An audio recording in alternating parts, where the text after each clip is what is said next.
வானங்களையும் பூமிகளையும் படைத்து பரிபாலித்துக் கொண்டிருக்கக்கூடிய அவனுக்கே புகழ் அனைத்து மொழிக்காக மகிழ்ச்சியுள்ளார். உலகத்தில் வாழக்கூடிய முழு மனிதர்களுடைய நலனுக்காக வேண்டி அனுப்பி வைக்கப்பட்ட உத்தம நபிமார்கள், ரசூல்மார்கள், குறிப்பாக எங்களுடைய உயிரிலும் மேலான அன்பு நபி முஹம்மது ஸல்லல்லாஹு அலைஹி வஸல்லம் அவர்கள் மீதும் அந்நாளுடைய வாழ்க்கை வழிமுறைகளை பின்பற்றி நடந்த உத்தம சஹாபாக்கள், தாபிஈன்கள், தபஉ தாபிஈன்கள், முஃமினான ஆண்கள், பெண்கள் அனைவர்கள் மீதும் சாந்தியும் சமாதானமும் உண்டாவதாக. அல்லாஹ் ஜல்ல ஷானஹு வ தஆலாவுடைய கட்டளைகளை இயன்ற அளவு எடுத்து நடக்குமாறும் அவருடைய விலக்கல்களை முற்றுமுழுதாகவே தவிர்த்து கொள்ளுமாறும் ஆரம்பமாக அடியானுக்கும் அப்பால் உங்களுக்கும் வசியத் என்னும் நசீகத் செய்து கொள்கிறேன். ஊட்டிக்கும்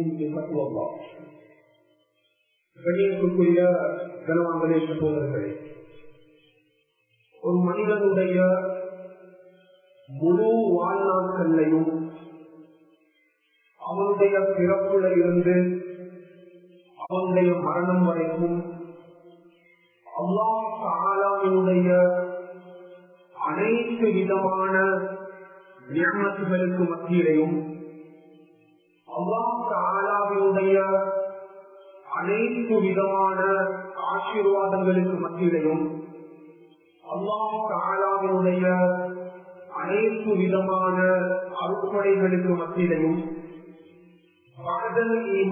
இஸ்லாம் அல்லாஹ் ஒரு முஸ்லிமான மனிதனுக்கு வழங்கக்கூடிய அருட்கொடைகளில் நியமத்துகளில் ஈமான் இஸ்லாம் என்ற நியமத்துக்கு பிற்பாடு ஒரு மனிதன் அல்லாஹ்விடமிருந்து பெற்றுக் கொள்ளக்கூடிய முதலாவது நியமத் ஈமான் இஸ்லாம். ஈமான் இஸ்லாம் என்ற நியமத்துக்கு பிற்பாடு அல்லாஹ் தஆலா ஒரு மனிதனுக்கு வழங்கக்கூடிய, ஒரு மனிதனுக்கு கொடுக்கக்கூடிய உயர்தரமான முதன்மை வாய்ந்த ஒரு நியமத் இருக்கும் என்றால் குர்ஆன் ஹதீஸினுடைய பார்வையில் அது நியமத்து ஸிஹ்ஹத்தி வல் ஆஃபியா. அல்லாஹ் ஒரு மனிதனுக்கு கொடுக்கக்கூடிய உடலுடைய ஆரோக்கியமாக இருந்து கொண்டிருக்கிறது. கண்ணியமானவர்களே, இதற்கு மிஃப்தாஹுன் நிஅம் என்பதாக அழைக்கப்படும். அல்லாஹ்வுடைய அனைத்து விதமான அருட்கொடைகளையும் அல்லாஹ் ஒரு மனிதனுக்கு கொடுக்கக்கூடிய ஆபத்துடைய அருட்கொடை அது ஒரு மனிதனுடைய உடலுடைய ஆரோக்கியமாக இருந்து கொண்டிருக்கிறது. இதனால் இந்த உடல் ஆரோக்கியத்திற்கு மிஃப்தாஹுன் நிஅம் என்பதாக அழைக்கப்படுகிறது. அனைத்து விதமான அல்லாஹ்வுடைய நியமத்துகளுடைய திறவுகோலாக இந்த உடலுடைய ஆரோக்கியம் பார்க்கப்படுகிறது. கண்ணியமானவர்களே, அது பணமும் கிடையாது, செல்வமும் கிடையாது, ஆட்சி அதிகாரமும் கிடையாது, செல்வாக்கும் கிடையாது. ஒரு மனிதனுடைய வாழ்வில் இருக்கக்கூடிய அனைத்து விதமான காரியங்கள், அம்சங்கள் அனைத்திற்கும் அடிப்படையான விடயமாக இஸ்லாம் ஒரு மனிதனுடைய ஆரோக்கியமான ஆரோக்கியமான வாழ்க்கையை முன்வைத்திருக்கிறது. கண்ணியமானவர்களே, ஒரு மனிதன் இபாதத்தை செய்ய வேண்டும் என்றாலும் உடலுடைய ஆரோக்கியம் அவசியமாக இருந்து கொண்டிருக்கிறது. ஒரு மனிதன் தன்னுடைய கல்வியை தேட வேண்டும் என்றாலும் உடலுடைய ஆரோக்கியம் கட்டாயமாக இருந்து கொண்டிருக்கிறது. ஒரு மனிதன் தன்னுடைய ஹலாலான தொழிலை மேற்கொள்ள வேண்டும் என்றாலும் உடலுடைய ஆரோக்கியம் கட்டாயமாக இருந்து கொண்டிருக்கிறது. ஒரு மனிதன் அழகிய குடும்ப ஜீவிதத்தை செயல்படுத்த வேண்டும் என்றாலும் உடலுடைய ஆரோக்கியம் அவசியமாக இருந்து கொண்டிருக்கிறது. எனவே புனித இஸ்லாம் மாற்றம் ஒரு மனிதனுடைய அனைத்து காரண காரியங்களோடு உடலுடைய ஆரோக்கியத்தை இஸ்லாம் இணைத்து வைத்திருக்கிறது. கண்ணியத்துக்குரியவர்களே, அந்த ரசூலுல்லாஹினுடைய ஒரு அழகான ஹதீஸ் இருக்கிறது. அது சஹீஹுல் புகாரியில் பதிவு செய்யப்படக்கூடிய ரிவாயத். இப்னு அப்பாஸ் ரலியல்லாஹு தஆலா அவர்கள் அந்த ஹதீஸை நரேஷன் பண்றாங்க. கண்ணியமானவர்களே, அந்த ஹதீஸினுடைய அர்த்தத்தை நம்மை அதிகமானவர்கள் புரிந்து கொள்ளவில்லை. ரசூலுல்லாஹ் ஸல்லல்லாஹு அலைஹி வஸல்லம் அவர்கள் தெள்ளத் தெளிவாக ரசூலுல்லாஹ்வுடைய உம்மத்துக்கு முன்வைத்தார்கள். நிஅமத்தான், இந்த உம்மத்திற்கு அல்லாஹ், ஒவ்வொரு மனிதனுக்கும் அல்லாஹ் 2 விதமான அருட்பாக்கியங்களை கொடுத்திருக்கிறார். கண்ணியமானவர்களே, மஹ்பூபுன் ஃபீஹிமா கஸீருன் மினன், அந்த 2 அருட்பாக்கியங்கள் அதிகமான மனிதர்கள் அந்த நிஅமத்துகளை அடைந்திருக்கிறார்கள். ஆனால் அந்த நிஅமத்துகளுடைய பொறுமதியை நம்மில் அதிகமானவர்கள் புரிந்து கொள்ளவில்லை. தன்னுடைய உடலை மட்டும் அந்த நியமத் என்ற பிற்பாடு தான் அந்த நியமத்தினுடைய பொறுமதியை ஒரு முஸ்லிம் புரிந்து கொள்ள ஆரம்பிக்கிறார். ஸல்லல்லாஹு அலைஹி வஸல்லம் அவங்க முதலாவதாக அந்த நியமத்தில் முதல் நியமத்தாக நபி அவர்கள் பிரயோகித்து கொண்டு சொன்னாங்க, அஸ்ஸிஹா, மனிதனுடைய உடலினுடைய ஆரோக்கியமாக இருந்து கொண்டிருக்கிறது. இரண்டாவது நபி அவர்கள் முன்வைத்தார்கள் அல் ஃபரா, அல்லாஹ் தஆலா ஒரு மனிதனுக்கு கொடுக்கக்கூடிய ஓய்வு நேரம். கண்ணியமானவர்களே, இந்த 2 நியமத்துகளும் ஒரு மனிதனுடைய உடலினுடைய ஆரோக்கியத்தோடு இஸ்லாம் தொடர்புபடுத்தி வைத்திருக்கிறது. சுப்ஹானல்லாஹ், நாம் சில விடயங்களை புரிந்து கொள்ள வேண்டும். இன்று பிறந்த குழந்தைகள் முதல் கண்ணியமானவர்களே, வாலிபர்கள் வரைக்கும், வாலிப காலம் முதல் வயோதிபர்கள் வரைக்கும் இன்று நம் சமூகத்தில் நோயாளிகள் இல்லாத வீடு வாசல்கள் கிடையாது. முந்தைய காலம் போன்று இந்த காலத்தை நாம் ஒப்பிட்டு பார்க்க முடியாது. எந்த வீடு வாசல்களை எடுத்துக்கொண்டாலும் அங்கு நோயாளிகளை நம்மவர்களுக்கு காணலாம். இன்று வைத்தியசாலைகளும் ஹாஸ்பிட்டல்களும் மருத்துவங்களும் ட்ரீட்மெண்ட்டும் மிகப்பெரிய ட்ரெண்டாக சமூகத்தில் மாறியிருக்கிறது. இஸ்லாம் கண்ணியமானவர்களே ஆரோக்கியத்துக்கு அளவு கடந்த முக்கியத்துவத்தை வழங்கிக் கொண்டிருக்கிறது. நீங்க எங்க போறீங்க? இந்த ஹாஸ்பிட்டலுக்கு நான் போறேன். நீங்க எங்க போறீங்க? இந்த டாக்டர் டெக்னாலஜிக்கு நான் போறேன். கணியத்துக்குரியவர்களே, யாரும் அவர்களாக புரிந்து கொள்ளக்கூடாது. அல்லாஹ் தஆலா நம் அனைவர்களையும் பாதுகாக்க வேண்டும். இன்று மனிதனுடைய ஆரோக்கியம் என்பது சிறு குழந்தைகள் முதல் வயோதிபர்கள் வரைக்கும் மிகப்பெரிய கேள்விக்குறியாக மாறியிருக்கிறது. ரசூலுல்லாஹ்வுடைய அழகான ஹதீஸ் இருக்கிறது. அந்த ஹதீஸ் ரசூலுல்லாஹ்வுடைய துஆ. 10 வயது சிறுவர்கள் அதற்கு ஒரு மாலிக் அவர்கள் முன்னால் இருந்து கொண்டிருக்கிறார்கள். சஹீஹ் புகாரியுடைய நோய், அந்த அனைத்து மாலிக் அவர்களுக்கு 10 வயது கூட கணக்கல்ல. அந்த அனைத்து மாலிக்குடைய தலையில கைய வச்சு ஒரு அழகான துவாவை செஞ்சாங்க. சிறியவர்களே, அந்த துவா 3 அடிப்படையான பகுதிகளை உள்ளடக்கியதாக இருந்தது. ரசூலுல்லாஹ்வுடைய துஆவுடைய ஆரம்பம் அல்லாஹும்ம அக்ஸிர்மானா, முதலாவது பகுதி அல்லாஹும்ம அக்ஸிர்மானா, இரண்டாவது வலதா, மூன்றாவது வஅஃபில் ஹயாதா. இந்த துஆவினுடைய 3 பகுதிகளிலும் இறுதி பகுதி கண்ணியமானவர்களே, அது மிகவும் இம்பார்ட்டன்டான பகுதி. சொன்னாங்க, 10 வயது சிறுவன் அனசுகுணு மாலிக், இறைவா இந்த அனசுகுணு மாலிக்கு இந்த உலகத்தில் நீண்ட கால ஆய்வுகளை கொடுத்துவிடு. கண்ணியமானவர்களே, ரசூலுல்லாஹ் ஒரு துஆவை செஞ்சாங்கன்னா அந்த துஆவினுடைய பிரதிபலிப்பை தாமாக கண்ணால பார்த்தார்கள்.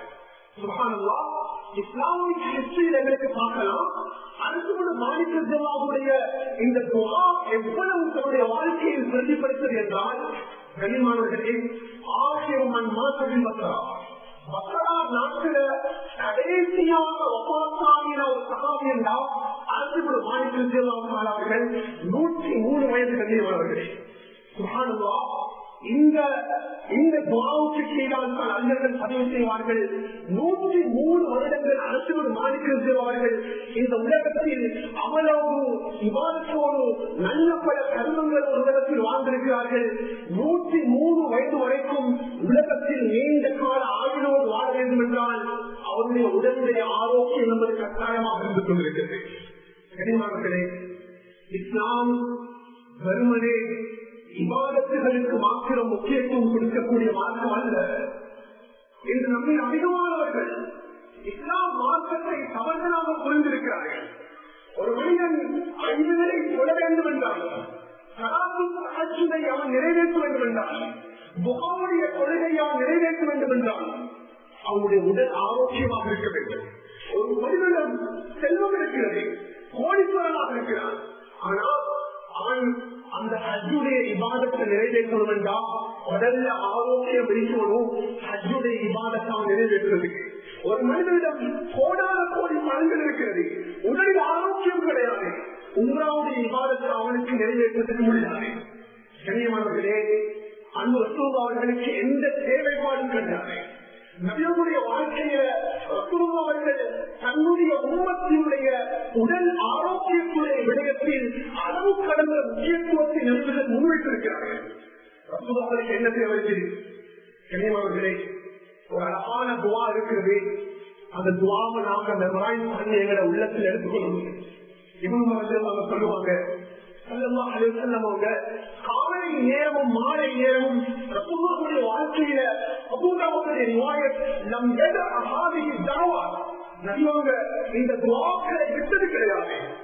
இப்னு அது என்ன துஆ? இப்னு சொன்னாங்க, ரசூலுல்லாஹ் அவர்கள் அல்லாஹும்ம இன்னி அஸ்அலுக அல்-ஆஃபியத ஃபித் துன்யா வல் ஆখিরাহ, اللهم إني أسألك العافية في الدنيا والآخرة، اللهم إني أسألك العفو والعافية في ديني ودنياي وأهلي ومالي، اللهم استر عورتي. இறைவா, இந்த உலகத்தில் வாழக்கூடிய சந்தர்ப்பத்தில் எனக்கு உடம்புல ஆரோக்கியத்தை தா. இறைவா, இந்த உலகத்தில் வாழக்கூடிய சந்தர்ப்பத்தில் என்னுடைய மனைவியாக இருக்கலாம், என்னுடைய உறவுகளாக இருக்கலாம், என்னுடைய குழந்தைகளாக இருக்கலாம், என்னுடைய சொத்துகளாக இருக்கலாம், என்னுடைய அனைத்து காரியங்களையும் எனக்கு ஆரோக்கியத்தை தாயாமா. கனிமானவர்களே, நபியவர்கள் தன்னுடைய உம்மத்துக்கு கற்றுக் கொடுத்ததுவா இன்னைக்கு எங்களை இலங்கை திருநாட்டில் இன்னைக்கு இருக்கிறது. 4 மதத்தவர்களுக்கு மத்தியிலையும் இன்றைக்கு உண்மையான சட்டத்திற்கு தெரியுமா? இன்றைக்கு 4 மதத்தவர்களுக்கு மத்தியிலையும் இஸ்லாமிய இனத்தவர்கள், இஸ்லாமிய மதத்தவர்கள் தான் உடலால் நோயால் அதிகமானவர்கள் நம் நாட்டில் பலகீனவர்களாக காணப்படுகிறார்கள். அடுத்த மதங்கள் இல்லை. இஸ்லாமிய மதத்தில் அப்துர்ரஹ்மான் நபி பக்ரா அவருடைய சாப்பாடு கிட்ட போனாரு. அதிகமான நாட்கள் உங்களை பார்க்கிறேன். நீங்க ஒரு அழகான துவாவை காலையிலேயும் மாலையிலையும் மோதுறீங்க, காலையில 3 மணிக்கு மோதுறீங்க, மாலையிலே 3 மணிக்கு மோதுறீங்க. அந்த துவாவுடைய ஸ்பெஷல் என்ன? அப்துர்ரஹ்மான் அப்பா அபூபக்கர் சொன்னாங்க, என்னுடைய அருமை மகனே, அந்த துவா என்ன தெரியுமா? அந்த துவா அல்லாஹும்ம ஆஃபினி ஃபீ பத்னி, اللهم عافني في سمعي، اللهم عافني في بصري، لا اله الا انت. இறைவா, என்னுடைய உடலில் ஆரோக்கியத்தை தா. இறைவா, என்னுடைய கைப்புலன்களின் ஆரோக்கியத்தை தா. இறைவா, என்னுடைய 2 கண்களின் ஆரோக்கியத்தை தா. இந்த துவாவை நான் தெரிஞ்ச நாட்கள் இந்த ஒரு ஏழு தெரியுமா? அன்பு அவர்கள் காலையிலையும் மாலையிலையும் இந்த துவாவை விட்டது கிடையாது. அதனால் நான் ஓதுவார்கள். சினிமாவர்களே, சில மாணவர்களுக்கு அடிக்கடி சொல்லுவோம், சில துவாக்கள் இருக்கிறது, அது ரசூலுல்லாஹ் எங்களுக்கு கற்றுத்தருவா. நாங்கள் வாழ்க்கையில் அதை இம்ப்ளிமெண்ட் பண்ணுவோம். அடிக்கடி சொல்லக்கூடிய ஒரு பகுதித்தான் முஸ்லிமுடைய துவாய். ஒரு அழகான ஒரு ஆச்சரியமான துவா இருக்கிறது. உலகாக்கள் போய் அந்த துவாக்களை எழுதி எடுத்து அதை நாம் மனதில் ஆழமாக பதிவு வைத்துக் கொள்ள வேண்டும். அல்லாஹும்ம இன்னி அஊது பிக்க மின் ஸவாலி நிஅமதிக் வ தஹவ்வுலி ஆஃபியதிக் வ ஃபுஜாஅத்தி நிஅமதிக் வ ஜமீஇ ஸகதிக். இது சஹீஹ் முஸ்லிமில் பதிவு செய்யப்பட்டுள்ளது. இறைவா, நீ எனக்கு எத்தனையோ நியமத்துகளை தந்திருக்கிறார், அந்த நியமத் என்னிடமிருந்து பரிபூரண விட்டு உலகத்துல பாதுகாப்பு செய்கிறேன். இறைவா, எனக்கு நீ ஆரோக்கியத்தை தந்திருக்கிறாய், அந்த ஆரோக்கியம் என்னை விட்டு திசை திரும்புவதை விட்டு பாதுகாப்பு செய்கிறேன். இறைவா, உன்னுடைய திடீர் முஸ்லிமத்திடம் விட்டு பாதுகாப்பு செய்கிறேன். இறைவா, உன்னுடைய கோபப்பாக விட்டு பாதுகாப்பு செய்கிறேன். அன்புகளே, ரசூலுல்லாஹ்வுடைய உம்மத்துக்கு கற்றுக் கொடுத்துவோம். இன்னைக்கு நாம் அதிகமானவங்க இந்த பகுதிகளுக்கு முக்கியத்துவம் செலுத்துவது கிடையாது. கண்ணியமானவர்களே, இவ்வளவு நேரம் பேசிய சில விளங்கிய விடயங்களை ஒரு பக்கமாக வைத்திருக்கு. நான் என்னுடைய பக்கமாவில் என்று பேசக்கூடிய மிக முக்கியமான பகுதிகள் உண்டு. கண்ணியமானவர்களே, நாம் இருக்கிற சமூகத்துல எதை நம்ப வேண்டுமோ அதை அதை நாம் உள்ளத்தில் நம்பிக்கொண்டிருக்கிறோம். அதை நம்ம விரிவு பண்றோம். இஸ்லாம் சொல்றதோ இதனை நம்ப வேணாம், அதை நம்ம நம்பணும். இஸ்லாம் சொல்கிறது இதை நம்பின ஆனந்தத்தை நம்ப மாட்டேங்கிறோம். கனிமார்களே, அதீனுடைய பார்வையில நான் வைத்தியத்துடைய பத்திரிகை போறல்ல, அதீனுடைய பார்வையில ஒரு மனிதனுடைய உடலை சின்ன சின்னமாக ஆக்கக்கூடிய 2 விடயங்களை இஸ்லாம் முன்வைத்திருக்கிறது. நிறைய பேர் அதை பத்தி பேசக்கூடிய சந்தர்ப்பத்தில் வித்தியாசமான ஒரு விவோட கண்ணோட்டத்தில் பார்ப்பாங்க. அதற்கு இதெல்லாமே நிம்பர்ல பேசுறீங்க. கண்ணியத்துக்குரியவர்களே, மனிதனுடைய ஆரோக்கியத்தை சீர்குலைக்கக்கூடிய 2 விடயங்களை இஸ்லாம் மார்க்க முன்வைத்திருக்கிறது. அதில் முதலாவது பகுதி அது ஐன் என்பதாக அழைக்கப்படும். ஐன் என்றாங்க தெரியுமா? இன்னைக்கு பழைய மக்கள் தெரியும் கொஞ்சம் உங்களுக்கு சினிமாக்களே தமிழ் அல்லது சொல்லணும்டா கண் திருஷ்டி என்பதாக சொல்லுவாங்க. இன்னொரு வேர்டு இருக்குது கண்ணூர்னு சொல்லுவோம். இன்னொரு வேர்டு இருக்குது கண்ணேவி. மனிதனுடைய ஆரோக்கியத்தை சீர்குலைக்கக்கூடிய பகுதி. 2வது ஒன்று இருக்கிறது இஸ்லாத்தினுடைய பார்வையில் பெரும்பாவங்கள் ஒன்று, நேட்டத்தில் ஒன்று சூரியம். இந்த 2 பகுதிகளும் மனிதனுடைய உடலை சின்ன பின்னமாக ஆக்கிவிடும். நாங்க எந்த காரண காரியங்களாக இருக்கிறோம், அல்லாஹ்வுடைய நாட்டம் இல்லாமல் நடப்பது கிடையாது. அல்லாஹ்வுடைய இராதம் இல்லாமல் நடப்பது கிடையாது.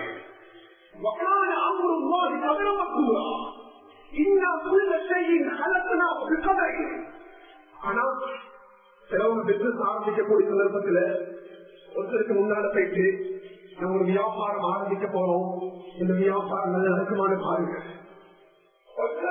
திருமணம் முடிக்கிறதுக்கு முன்னால இந்த திருமணம் சிறப்பாக அமையுமான்னு எனக்கு சொல்லுது. இன்னைக்கு சமூகத்தில் பரவலாக இருக்கிறது. இது குறித்து பார்ப்பதும் இது சாஸ்திரம் பார்ப்பதும் இஸ்லாத்தில் எங்கேயுமே இல்லை. ஆனா கண்ணியமானவர்களே, இஸ்லாத்துடைய பார்வையில கண்ணூர் இருக்கிறது, இஸ்லாத்துடைய பார்வையில சூரியம் இருக்கிறது. இன்னைக்கு நாங்க விரிவு பண்றது இல்லை. நின்று கொண்டிருக்கிறார்கள். வாழ்க்கையை நுகர்வுடைய காலம். ஒரு யகூதி நபீபின் அர்த்தம், ஒரு யூதன்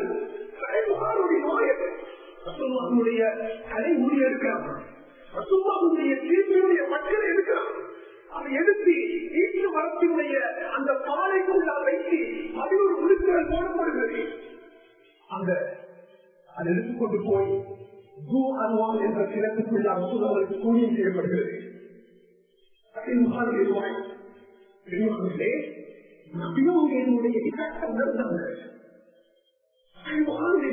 எப்படி பதிவு செய்யப்படுகிறது என்றால், நபியவர்கள் ஒரு காரியத்தை செய்வார்கள், அது செய்யாது போலிருக்கும். நபியவர்கள் ஒரு காரியத்தை செய்ய மாட்டார்கள், செய்து போலிருக்கும். இல்லை, நபியவங்க தரமாட்டாங்க, கஷ்டப்பட்டாங்க. அல்லாஹ் 2 வழக்கமாக அனுப்பினான். ஒரு மலக்கு ரசூலுல்லாஹ்வுடைய தலைக்கு பக்கத்தில் அமர்ந்தார். இன்னொரு மலக்கு ரசூலுல்லாஹ்வுடைய காலுக்கு பக்கத்தில் நின்று கொண்டார். ஒரு மலக்கு இன்னொரு மலக்கை பார்த்து கேட்கிறார், ரசூலுல்லாஹ்வுக்கு என்ன நடந்திருக்கிறது? அடுத்த மலக்கு முதல் சொன்னார்கள், நபியவர்கள் சூனியம் செய்யப்பட்டிருக்கிறார்கள். மலக்கே மந்தப்பா, ரசூலுல்லாஹ்வுக்கு யாரு சூனியம் செய்கிறது?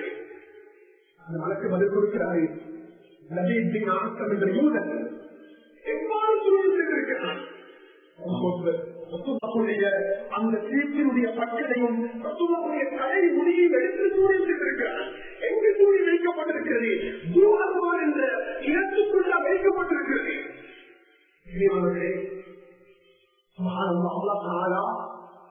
இந்த சந்தர்ப்பத்தில் முழுமையான 2 சூறாக்கள் அல்லாஹ் நபியவர்களுக்கு நினைவு பண்ணினான்.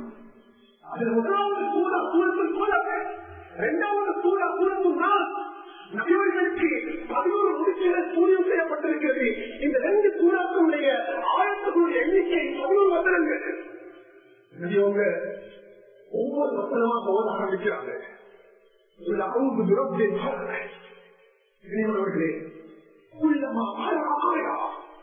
நபியவர்கள் ஒரு வசனத்தில் ஓடி முடிக்கும் பொழுது ஒரு முடிச்சு ஆளுகிறது. இரண்டாவது வசனம் ஓதும் பொழுதும் அடுத்த முடிச்சு அவிழ்கிறது, மூன்றாவது வசனம் அடுத்த முடிச்சு அவிழ்கிறது.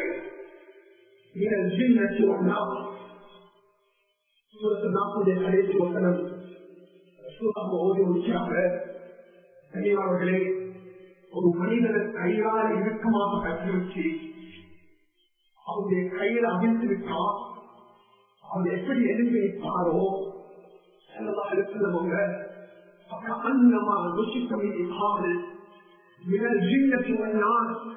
என்ற பிராணுடைய வசனம் முடியும் பொழுது நபி அவர்கள் எழுந்து நின்றார்கள்.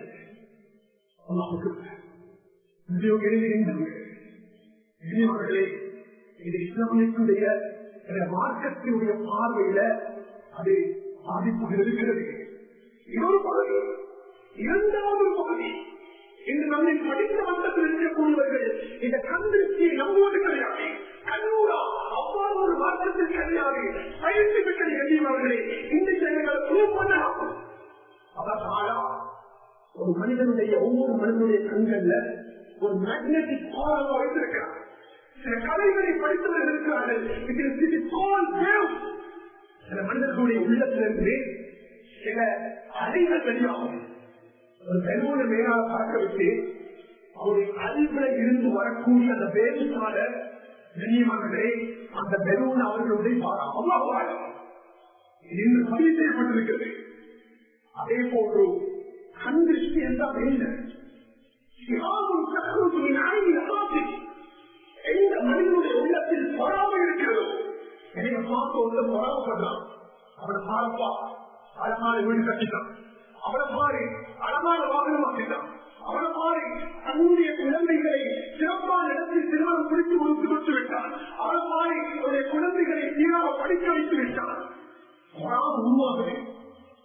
மக்களே, எந்த மனிதனுடைய உள்ளத்துல பொறாம உருவாகுமோ அந்த மனிதனுடைய கல்வியில் இருந்து தான் இந்த அம்பு வழியாகும், இந்த வேகம் வழியாகும். உலகத்தில் தெரியப்படுத்துறாங்க.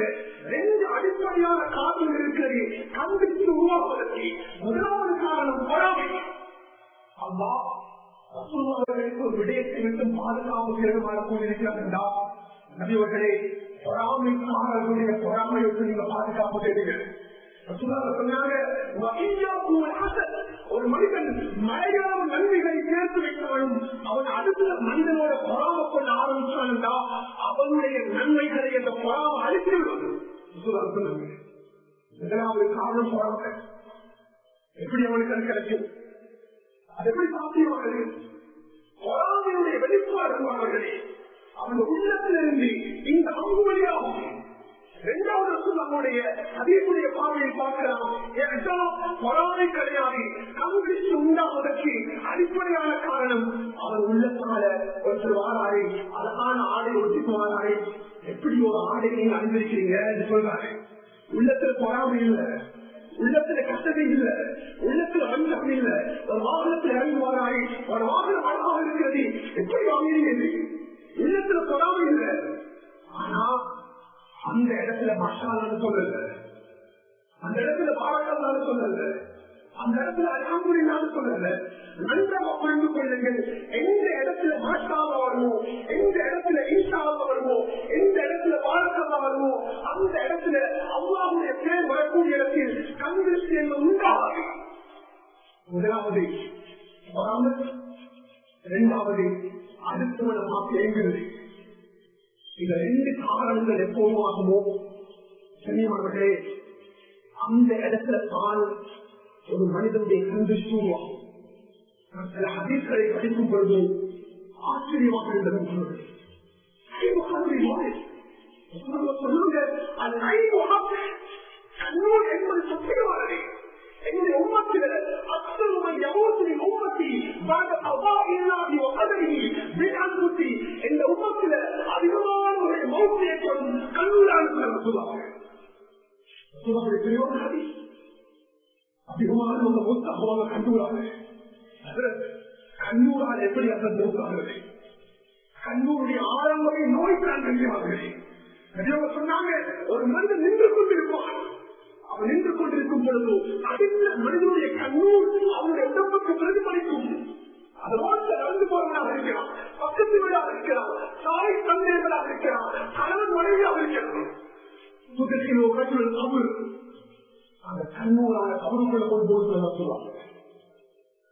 தமிழுக்குள்ள கொண்டு போகும் முதற்கிலோ கட்டுரை தமிழ் நைட்டு நல்லா இருந்தாரு, காலையில ஹாஸ்பிட்டல் இப்பதான் டிரைவ் பண்ணி போனாரு, ஆக்சிடென்ட்.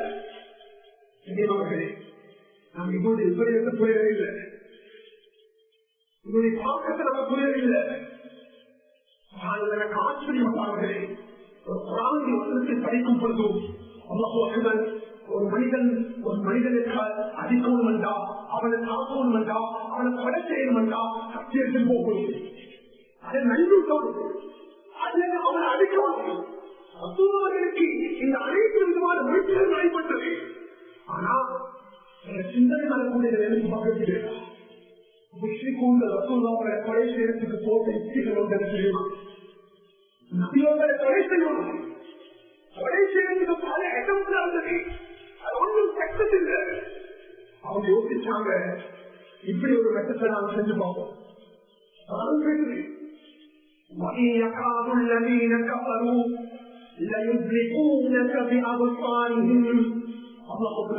அவர்களுடைய கண்களை பயன்படுத்தினார்கள், கொலை செய்வதற்கு, கீழ்பார்க்க.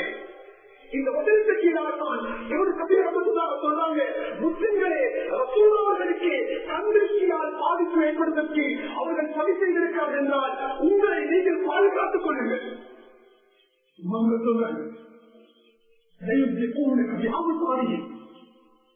நினைச்சு கூட பார்க்க நாங்க அடிக்கிறது போடுவாங்க, அவர்கள் கையில ஆயுதம் இருக்கிறது, கீழே வந்து போறாங்க, என்ன செய்யறது? கட்டளைப்படுத்துவாங்க, நாங்க எங்களை பழக்க பண்ணுவோம், எதிர்த்து போனாலும். அதே மாதிரிதான் சுபஹானல்லாஹ், ஒவ்வொரு முஸ்லிமான மனிதனும் தன்னை உடலை பாதுகாத்துக் கொள்வதற்காக அவன் போராட வேண்டும், அவன் போராட வேண்டும். அவன் சட்டத்தில் முன்னாடிக்கிறார்கள். நபியவர்கள் தன்னுடைய 2 பேர குழந்தைகளை முன்னால் வைத்துக் கொண்டு ஓடிக்கொண்டிருக்கிறார்கள். அவர்கள் கேட்டாங்க, என்ன செய்யுங்க? 2 பேர குழந்தைகளுக்கும் கண்திருஷ்டி ஏற்படாமல் இருப்பதற்காக வேண்டி பாதுகாப்பு தருகிறேன். என்ன சொல்லலாம்? சஹாபாக்கள் எவ்வளவு செய்யாதா? உங்களை தந்தை இப்ராஹிம் அலைஹிஸ்ஸலாம் தன்னுடைய குழந்தைகளை முன்னால் வச்சு இதே மாதிரி தான் தன்னுடைய குழந்தைகளுக்கு கண்திருஷ்டி ஏற்படக்கூடாது என்பதற்காக வேண்டி பாதுகாப்பு தேடுவாங்க. நாம் குழந்தைகளை பெற்றிருச்சு, அந்த குழந்தைகளை சீராக வளர்த்தி சமூகத்தில் பாதிமான குழந்தையாக மாற்ற வேண்டும் என்பதை ஒவ்வொரு தாய் தந்தையுடைய ஆசை. அதையாவது அவர்கள் சுகமான இன்னைக்கு எங்களை பிள்ளைகளை நாம பாதுகாக்கவே இல்லை. 12 குழந்தைகளை கொடுத்தார். அந்த 12 குழந்தைகள் ஒரு குழந்தை மூன்று வயசுறாங்க. 12 பிள்ளைகள் ரோட்ல போவாங்க. நபிமார்கள் தங்களுடைய பிள்ளைகளுக்கு பாதுகாப்பு பாருங்க. அவ்வளவு பண்றாங்க. சொல்லுவாங்க, பிள்ளையா நீங்க எல்லாரும் ரோட்ல போறீங்க, ஆனா நீங்க ஒரே பாதையில போகலாம், பிரிஞ்சு பிரிஞ்சு போங்க. தெளிவுபடுத்துவாங்க. தன்னுடைய 12 குழந்தைகளுக்கும் கண்திருஷ்டி ஏற்படுவதை அறிந்தார்கள். இன்னைக்கு குழந்தை பிறந்த அடுத்த கணம் சோசியல் மீடியாவில் பேஸ்புக்ல குழந்தையோட அப்லோட் பண்றாங்க.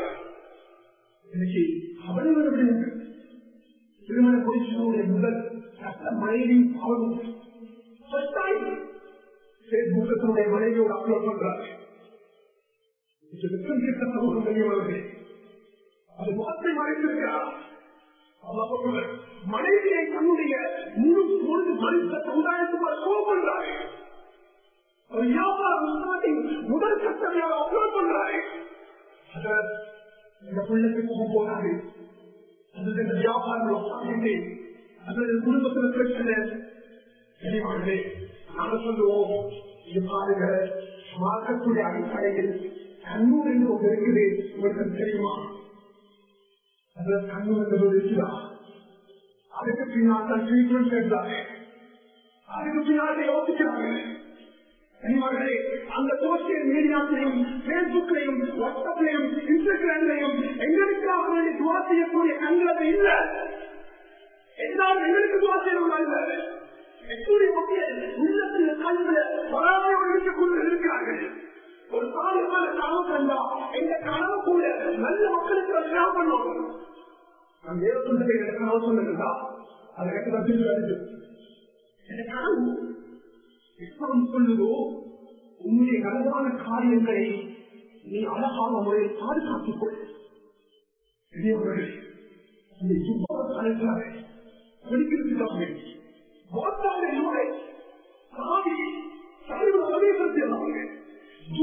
பழத்தை கொடுப்பதற்கு தயாராகிறார். அது போன்றாங்க. அதுக்கு பக்கத்தில் ஒரு சகாயம் செய்கிறார்.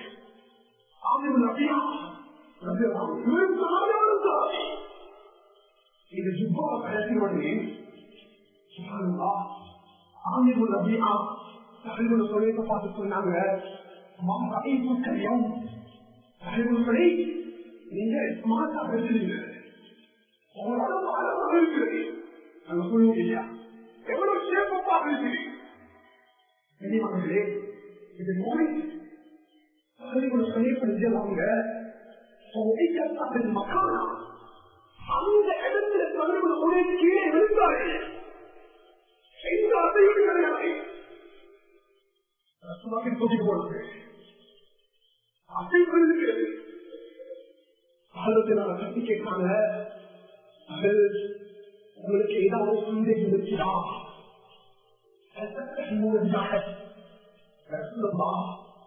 பிடிக்கிறதுக்காக ஒரு ஜுப்போ கலக்கிறேன். எனக்கு பக்கத்தில் ஆமில் இருந்தாரு. ஆமிலே பார்த்து இவ்வாறான ஒரு வார்த்தையை பிரயோகம் செய்தார். ஆமியை வர சொல்லுங்க. அமிர்தத்தில் வந்தாங்க. கேள்வி, அமீர் உன்னுடைய சகோதரனை கொலை செய்வதற்கு தயாராகிவிட்டாயா? சொல்லுகிறார். உன்னுடைய சகோதரனை கொலை செய்வதற்கு தயாராகிவிட்டாயா? என்ன சொல்லலாம்? ஒரு மனிதனுக்கு நலவான விஷயத்தை பார்த்தா உங்களுக்கு அம்மா பறக்க செய்யட்டும். ஒரு அழகான உடம்பு அம்மா அவருக்கு பறக்க செய்யட்டும். அழகான வீடு மாஷா அல்லாஹ் அம்மாவோட தொழில பறக்க செய்யட்டும். அழகான தொழில் என்று உங்களுக்கு சொல்ல தெரியாதா? உடனடியாக குளித்து விட்டு அந்த குளித்த தண்ணீரை எடுத்துவார்கள். இது இஸ்லாமிக் ட்ரீட்மெண்ட். இதை மைண்டுக்கு போனாங்க. எடுத்துவாங்க. ஆமியில் குளிச்ச தண்ணி எடுத்துட்டு வந்தாங்க. எடுத்துட்டு வந்தே அவருடைய தலையை தண்ணீரை ஊற்றினார்கள். எந்த அசையும் இல்லாத தலைவர்களை செஞ்சாங்க. தண்ணீர் பட்ட அடுத்த கடல்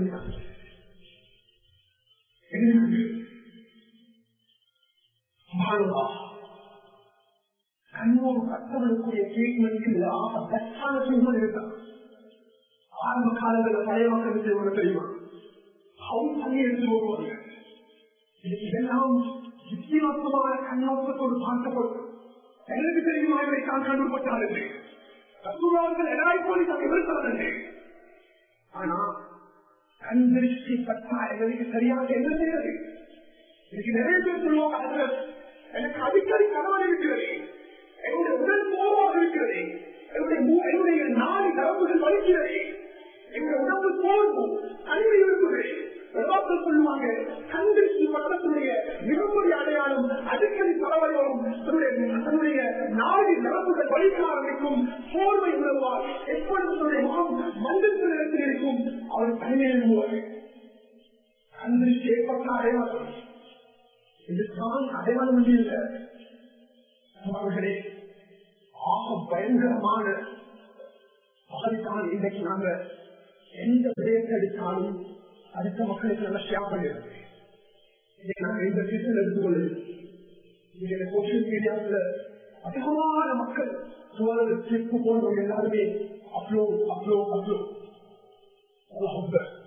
நாங்க இடையில குடும்பங்கள் ஒரு நல்ல விஷயங்களோட பகிர்ந்து கொண்ட பிரச்சனை இல்லை. எங்களை நாம பாதுகாக்கணும். இப்படியான கஷ்டம் வந்தால் இஸ்லாம் எனக்கு வழிகாட்டக்கூடிய தைரியது. முதலாவது கண்ணியமானே இஸ்லாம் முன்வைக்கிறது ருக்கியா சரபியா. ஒரு தலைவர் வந்தாலும் முதல் கட்டமான பக்தத்து போகணும். ஒரு நெருங்கிற பொருளாதாரம் சிவா பக்தத்து போகணும். அல்ஹம்துலில்லாஹ். ஆனா எங்களுக்கு சில வழிகாட்டங்கள் முன் வச்சிருக்கிறேன். கண்ணியமானே சூரத்தில் பாத்திமாவுடைய மகத்துவத்தை புரிந்து கொள்ளுங்கள். சொன்னாங்க, என்னுடைய உயிர் எவன் கஷ்டம் கைவசம் இருக்கிறதோ அந்த ஆத்மாவிற்கு சத்தியமாக இந்த குர்ஆன்ல கூட இந்தியில சௌராத்ல தமிழ்ல சூரத்தில் பாத்திமாவும் கூட கிடையாது. சூரத்தில் பாத்திமாவும் அதைக்கு குறிச்சி கந்திருஷ்டியை பாதுகாக்கிறதுக்கு சூரத்தில் பலத்தை சூரத்தில் நான் இன்னைக்கு நான் அதிகமானவர்கள் பயன்படுத்தி இருக்கிறார்கள். இரண்டு அழகான துவாக்கள் இருக்கிறது. أعوذ بكلمات الله التامة من كل شيطان وهامة ومن كل عين لامة. الله أكبر. அற்புதமான துவா. இரண்டாவது أعوذ بكلمات الله التامة من شر ما خلق. இந்த மக்கள் செய்த துவாக்களை குர்ஆன் வசனங்கள் எழுதி எடுத்துக்கோங்க. குழந்தைகளுக்கு படித்துக் கொடுங்கள். குழந்தைகளை முன்னால் வைத்து இந்த துவாக்களை இந்த குர்ஆன் வசனங்களை நாம் கற்றுக் கொடுக்க வேண்டும். இவ்வளவு நேரமும் இந்த பசுபாவது தலைப்பாக எடுத்த காரணம் ரமதான் காலத்தை முடிச்சுட்டு அவரோட இவ்வாதத்தோட ரமதான் காலத்தில் அதிகமான ஒரு ஆரோக்கியமாக இருந்தாங்க. ஏன்னா அந்த காலம் அது பொன்னான காலம்.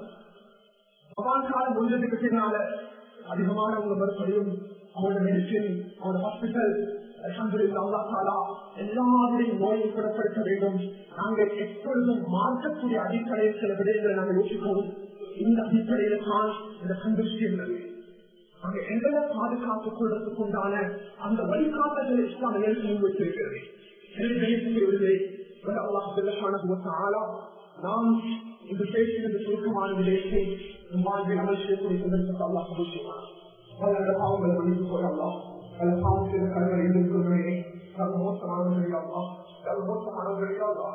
கருத்தொழிலத்தை முன்னோக்கி இருக்கிறோம்.